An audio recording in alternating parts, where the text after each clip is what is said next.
Thank you everyone for coming out. I am so excited to be here, partly because it's really nice to get some of this California sunshine after an Ohio winter, although I hear you've had a lot of rain here as well, but we've had a lot of snow.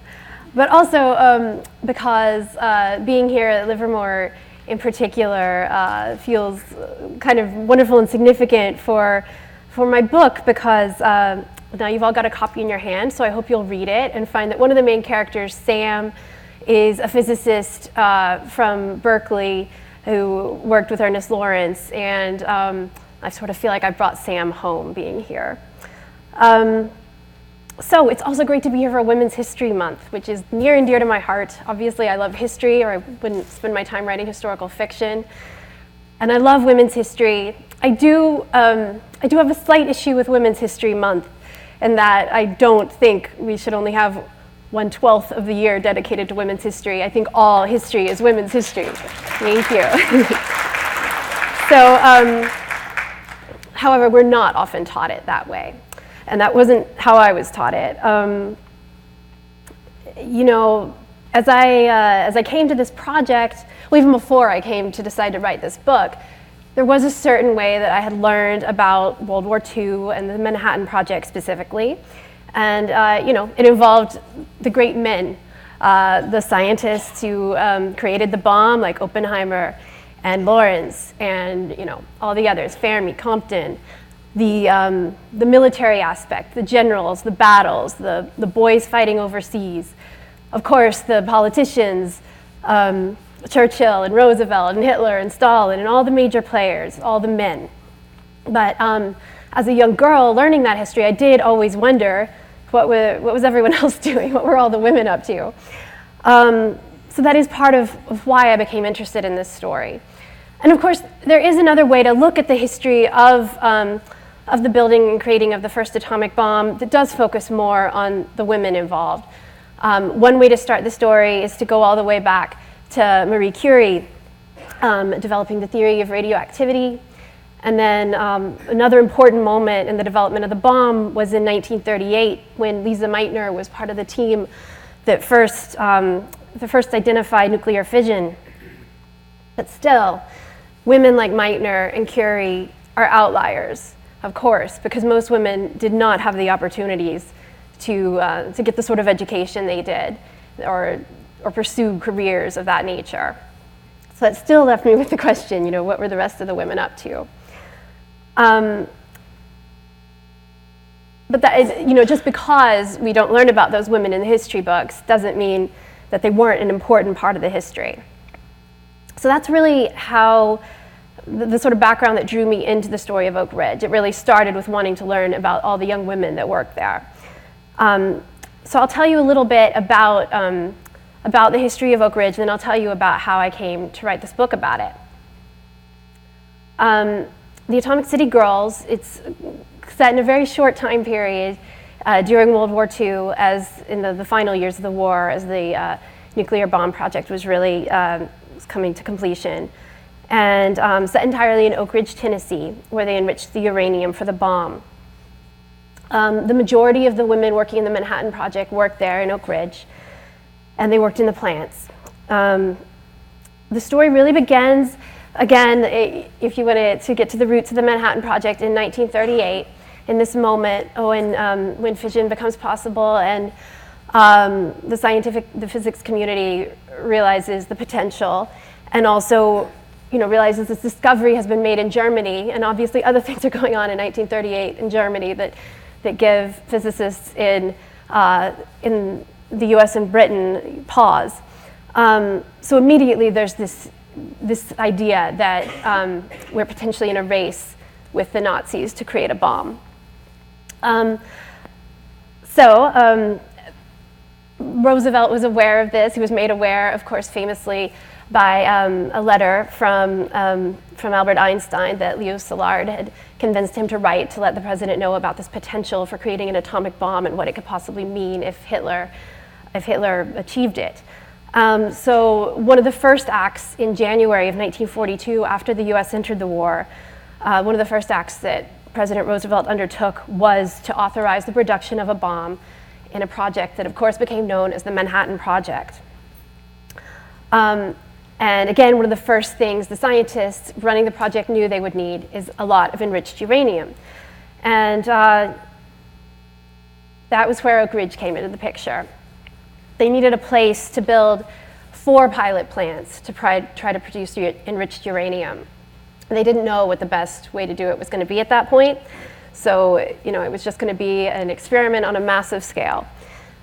So the Army undertook finding a location for this project, this part of the project specifically. It was the Manhattan Engineering District was the name of the various locations involved in the Manhattan Project.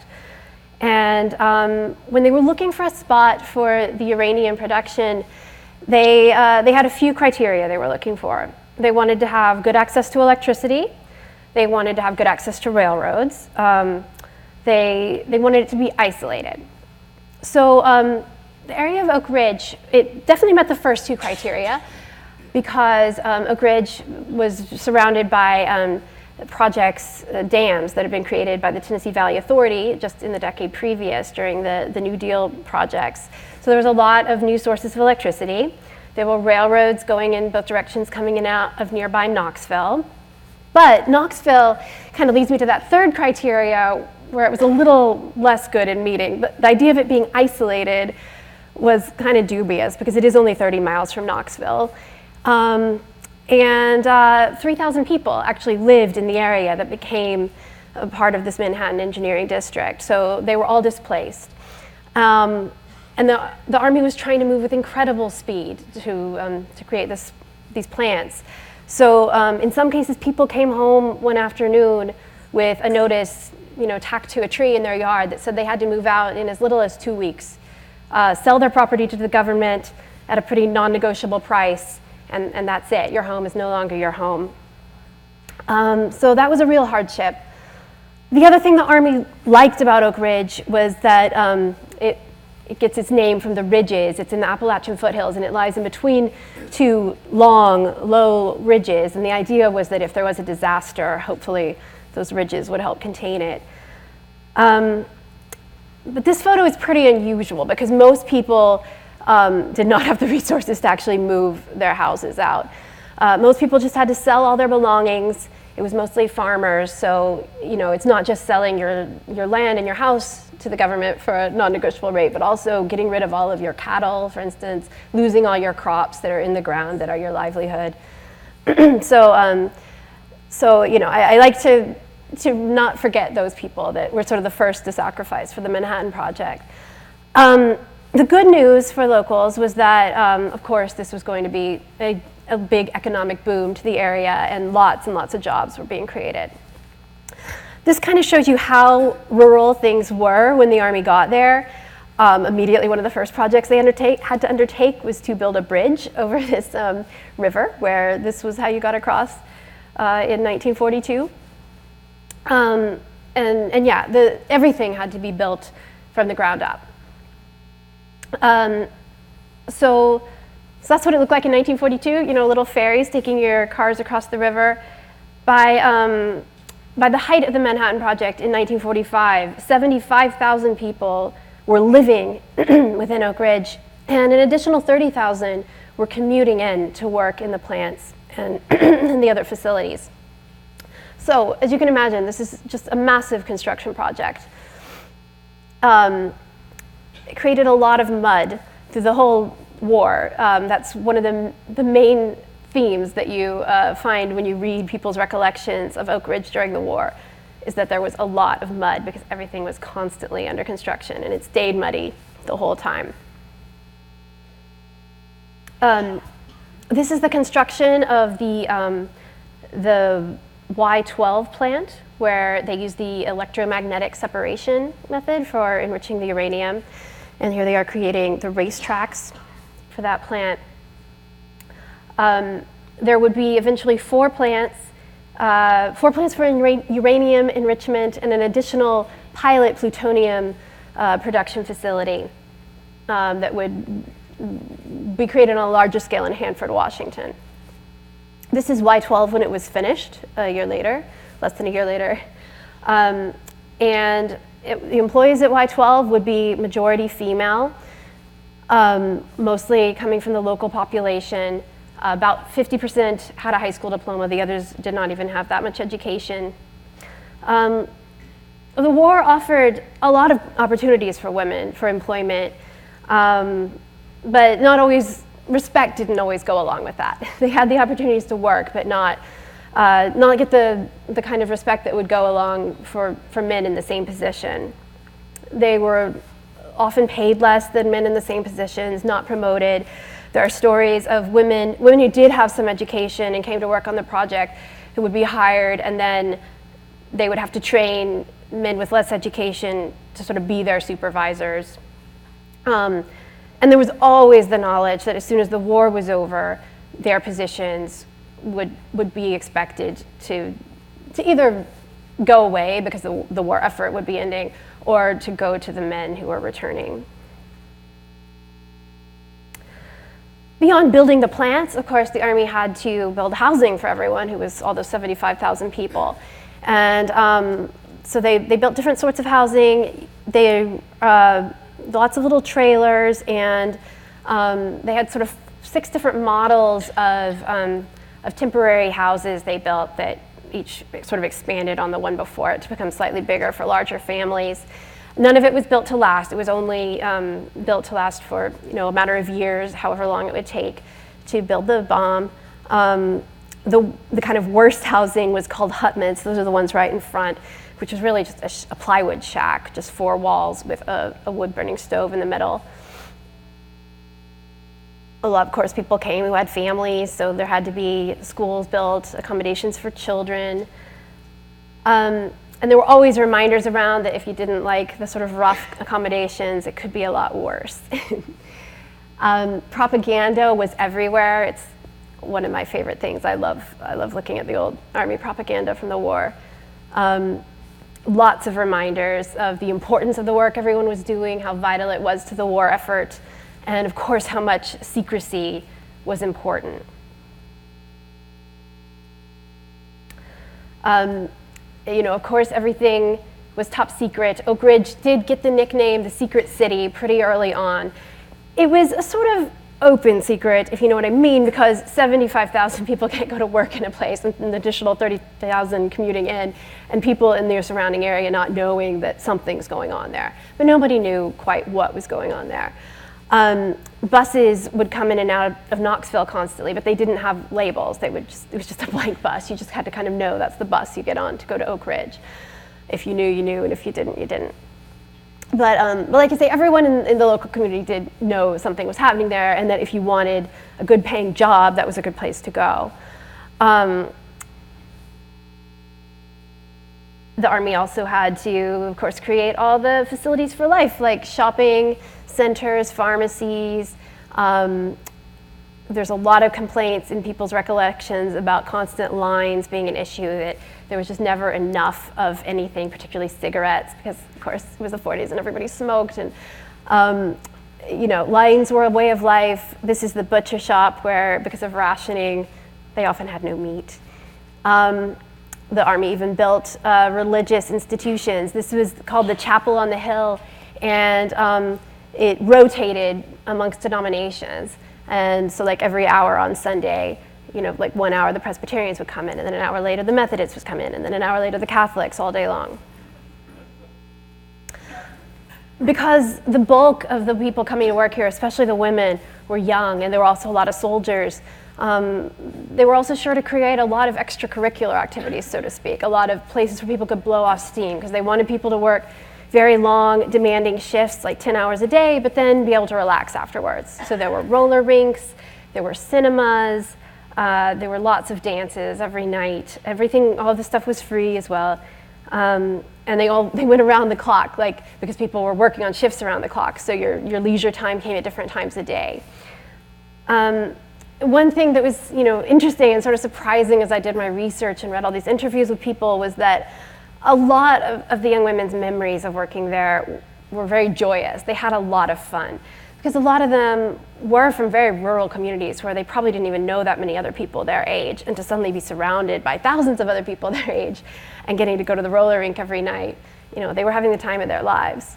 A lot of people met spouses. That was another thing that came up in a lot of the recollections I read, was that, this is where I met my husband, this is where I met my wife. There were recreation centers. Of course, everything was segregated because it was the Jim Crow South. So a completely separate recreation center for the black employees. And of course, as you can imagine, the facilities were, they did not provide all of that entertainment, basically, for the black employees. They just had a recreation center, and that was kind of it. There were lots of soldiers as well. It was called the Special Engineering Detachment, the soldiers that were stationed in Oak Ridge. Kind of a plum assignment, obviously, compared to being somewhere you could get killed any day in Europe or in the Pacific. They were looking for people who had usually some engineering or science background, some college under their belt. And there were a lot of young men. So again, that's another thing that comes up in the recollections of the young women, was that it was exciting to be in a place where there were so many young men, because so many others were off overseas. Everything was segregated.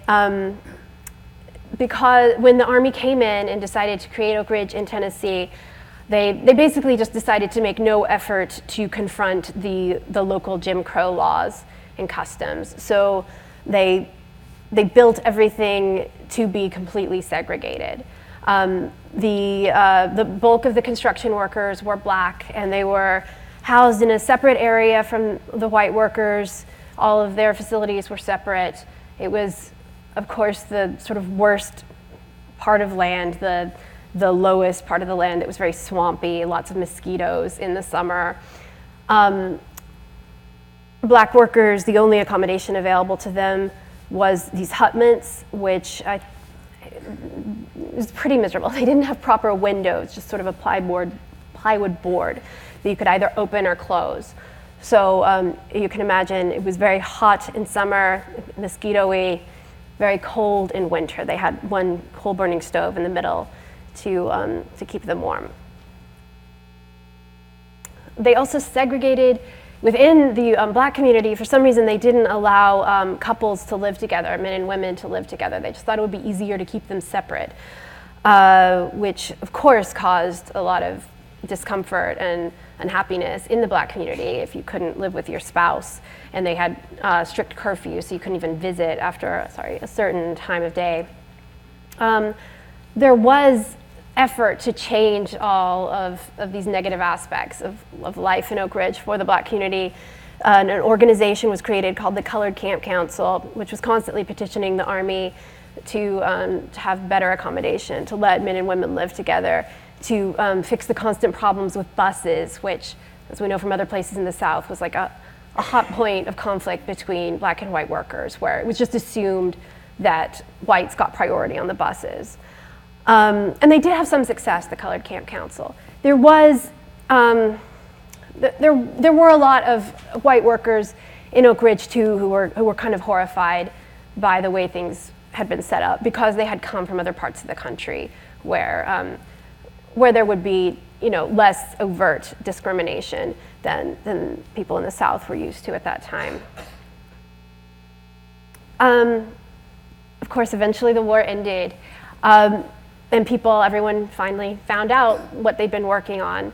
Up until that point, only a very few of the security cleared top scientists had known what was going on, and all those young people finally found out on August 6th, when the bomb was dropped on Hiroshima, that they had been a part of that was something they had been contributing to. Just like everywhere else in the country, there were huge celebrations and, a lot of pride, a lot of excitement that this was something that they had contributed to, that they had, helped bring the war to an end. That was the general feeling. Production slowed, of course, and most of the women were slowly let go, and eventually, all of those. That tiny period when all of those young girls had come there to work sort of faded. So how I got interested in this story. I grew up in East Tennessee, pretty close to Oak Ridge, and when I was about 8 years old, I went on a field trip, a school field trip, to the American Museum of Science and Energy there, which is like half a kind of kids' science museum, or it was back in those days anyway, and half sort of history of the Manhattan Project. And I always liked history, so I probably more than like a normal 8-year-old explored the history side. And I think it was the first time I had, really learned what an atomic bomb was, and it completely freaked me out, basically. I remember going home that night and, lying in bed and my dad having to calm me down, and it stuck with me. It was a sort of scary enough experience that it really stuck with me through the years. So that was my going way back, primordial background. But when I was a bit older, in my 20s, I'd just written my first novel, and I was, trying to think of an idea for a second novel. And I was just flipping through TV channels one day, and I happened upon a short little documentary on the History Channel about the Caluitron girls. So that's what you're looking at here. And these were the young women that came to work at the Y12 plant, operating these panels, and they had no idea what they were doing. They were just told to keep the dials and the meters, in a certain spot and keep them in between these numbers. And that's what you do all day for 10 hours. You stare at this panel and keep the dials and meters where they should be. And yeah, I just had one of those kind of light bulb moments where I was like, I think that's what I want to write about for my next book.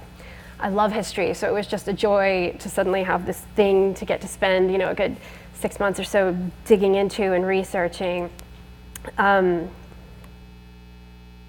And yeah, I just became fascinated with these young women. So I'll tell you one quick story, which I think is, especially for like Women's History Month, kind of fun. There is a kind of classic anecdote that that when they first started hiring these young women, at first there was a lot of resistance from the scientists that there was no way that these girls without much education could possibly do this work that previously had only been done by PhDs at UC Berkeley. And Ernest Lawrence himself, he didn't believe it when the head engineer told him that the girls were they were producing the enriched uranium faster than the PhDs had been. And so they had a contest, a race. And the girls didn't know they were having a race. They were just like, any other day to them. But they set it up to see who could produce faster. And the girls did win. And then just a kind of my take on that story, because I've read it a few times in different sources. And it's always kind of given this spin that the girls did it better because, their heads just weren't bothered with all of that worrying about what was really going on. They could just focus on the job. Yeah, and they won, just say they won, they did it better. They didn't have the chance to have their heads cluttered with any other information.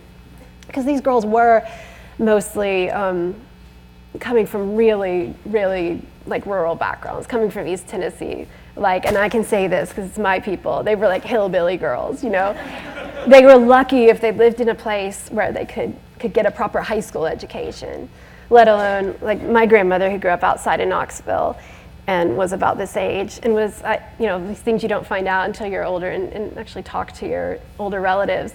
I didn't know growing up that she'd been valedictorian of her high school class and, didn't even consider going to college. It wasn't even something that remotely seemed like an option to her. Now I did find out once I started researching and digging into this and then went home for Christmas that year. I was living in New York at the time. I went home to Tennessee for Christmas and I'm going on about it at the dinner table or something. My grandma's like, yeah, I worked on the Manhattan Project for a couple months. And I said, what? And I hadn't even known. But yeah, she'd worked in Knoxville, not in Oak Ridge, but just doing administrative work because she did go to secretarial school because that was what was expected of her. And she was just typing documents and had no idea what any of it was or that any of it was particularly important. Her sister, she said, did work in Oak Ridge, and I don't know exactly what she did because it's all been lost to history. One thing I've found talking to people in Tennessee about the book and people contacting me from Tennessee is that a lot of people who had parents or grandparents who worked on the project, they just never ever talked about it their whole lives, because I think the security talks they'd gotten there really stuck with them. Even though, it would have been fine for them in, 1990 to tell their kids what they'd done during the war, they just never ever did. And so that's been really lovely for me to hear from people who've said that it's nice for them to actually read about what was going on because they never heard it from their own family. So I was really interested in telling these women's stories, learning about these women's stories, and finally kind of figuring out what I talked about in the beginning. What were all the women doing during the war? When I remember being a kid and learning about World War II, and it slightly bored me, to be honest, because I just wasn't that interested in like battles and military stuff. It was the kind of thing that I sort of learned to be interested in, because I think why I wasn't interested in it when I was quite little was because I couldn't picture myself in that. It seemed about people who were different from me. But I think one thing you do learn as a little girl, most little girls have to learn this pretty soon, is how to be interested in things that you can't picture yourself in, because you're just expected to be, because you're expected to learn about these male-dominated things all the time. And I think that's good. I think it is good to learn about how to be interested in things that are about people who aren't like you. And I just think that, it should go both ways, though. Like, it would also be nice if little boys had to learn more about how to be interested in what women were up to. So this is just a picture of a shift change at Oak Ridge, and just sort of gives you a sense of all these women being there together. And then here obviously is a picture on the other side of town. As I started doing my research, I learned more about the African American experience, which back when I was 8, I certainly don't remember really being focused on at the museum. Now things have changed, and they have made a big effort at that museum, and with various Manhattan Project history projects. There's now a whole Manhattan Project National Historic Park that's opened up in the last few years, and there is a lot more attention being paid to this side of the story. But as I learned more about it, I realized that was something that I wanted to be part of my book, because it's part of the story as well, and an overlooked part of the story, and a part of our history, again, that we don't always focus on, but is essential to think about. So much emphasis being put on fighting fascism overseas at this time, when fighting Hitler because of what he stood for, when there was this whole dark side of what was going on right here at home. Obviously, I love history. I love doing the research. I was very lucky that when I started researching, it took me a while to publish this book. It was the mid-2000s. In the previous decade, there'd been a big effort starting in the 90s, really, I think, to collect oral histories from the people who were still living, who'd been a part of the Manhattan Project, and get them online.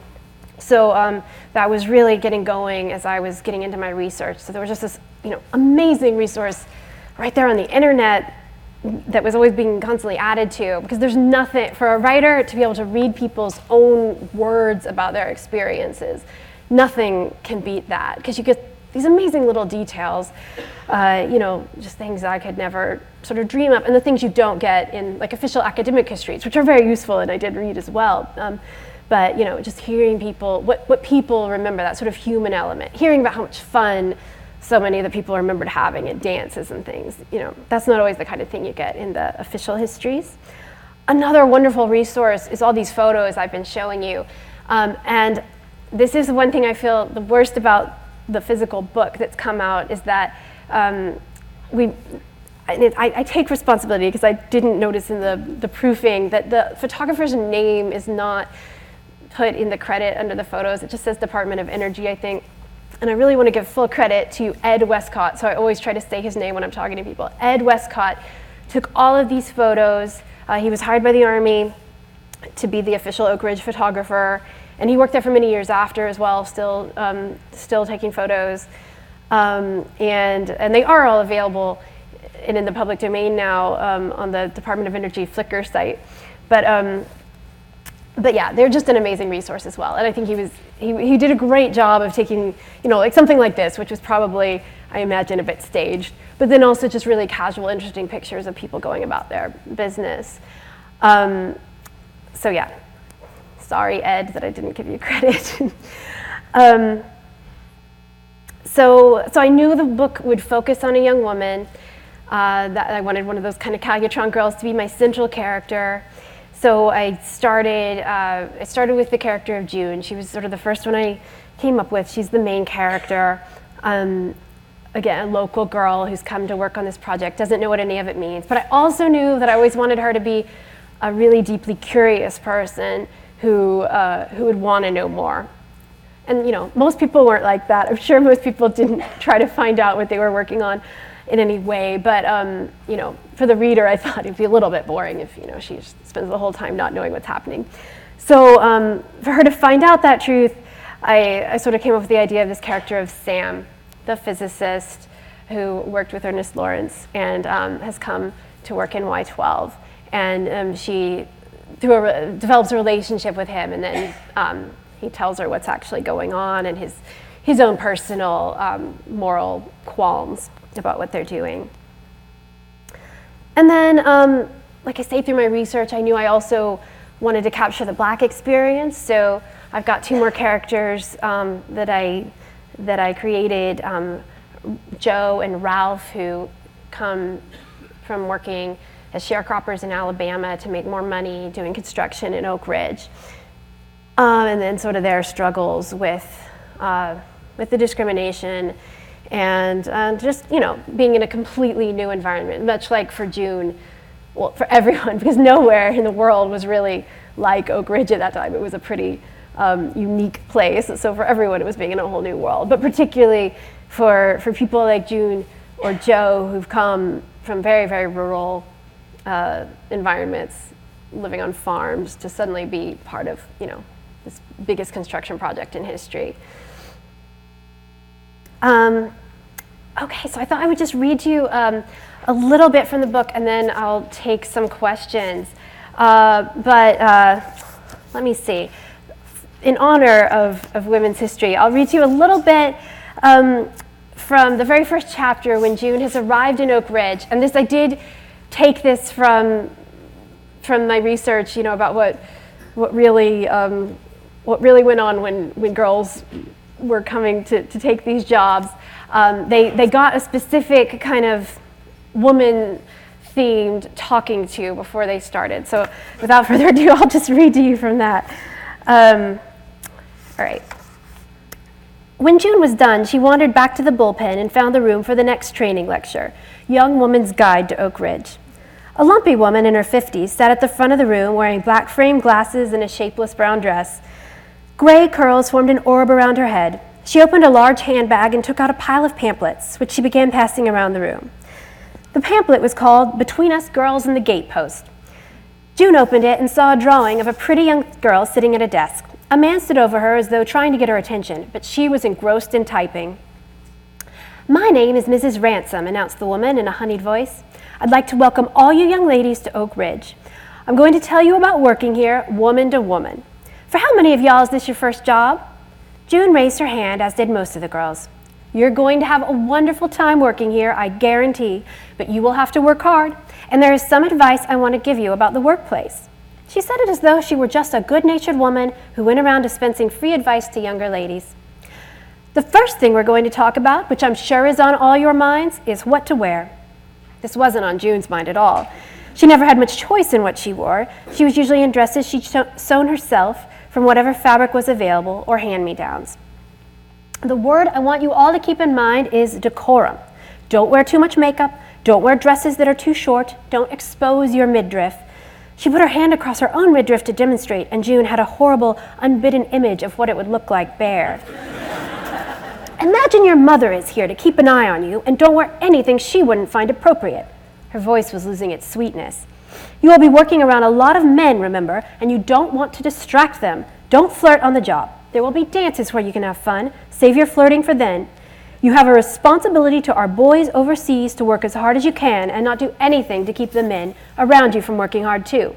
You don't want innocent boys to lose their lives because you're wasting time flirting. Mrs. Ransom paused. When she spoke again, the sweetness had returned. But that doesn't mean we don't want you to look attractive. You also have a responsibility to keep yourselves looking neat and pretty. Your appearance should reflect well upon the Manhattan engineering district as a whole. Suits are always a good choice, as are sweaters and skirts. Tailored dresses are fine, especially if you can sponge press them yourself in the dormitory. June owned only 5 dresses, and they were basically all the same shape. She'd never even seen girls in short dresses or with exposed midriffs, and the thought of flirting mortified her. So that's just a little taste. I wrote this book for many reasons, which I told you about, but the main one really, I would say, was that there were these stories from history that I thought were really interesting and wanted to know more about, wanted to put my own imagination into them and help other people do the same. I have a young daughter myself, and I hope that as she's growing up, the world that she grows up in is more one where we tell women's stories just as often as we tell men's, that it is just part of our history every month of the year. And because I really do believe all history is women's history. There were always women there. We are half the population after all. And sometimes you have to look a little deeper to find it. Sometimes it's not what you maybe got taught back in the day in your history book, but it's always there. And I hope this book is a good example of that. So behind the Oppenheimers and the Roosevelts and the Lawrences were all these hundreds of young women sitting in front of their panels, adjusting dials, and part of this project that changed the world. I'll just leave it there and take some questions.